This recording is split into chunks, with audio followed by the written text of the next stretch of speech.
Khazanah Interest.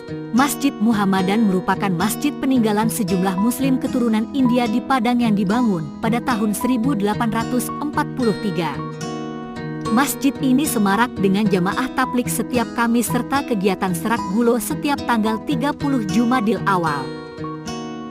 Jemaah tablik akan bermalam di masjid dan baru kembali subuh keesokan harinya. Selama bermalam, mereka melakukan berbagai kegiatan ibadah. Masjid ini menjadi pusat aktivitas keagamaan serta budaya muslim keturunan India. Salah satu tradisi muslim keturunan India yang masih terjaga hingga saat ini yakni serak gulo. Bangunan Masjid Muhammadan sangat menonjol di antara bangunan sekitarnya.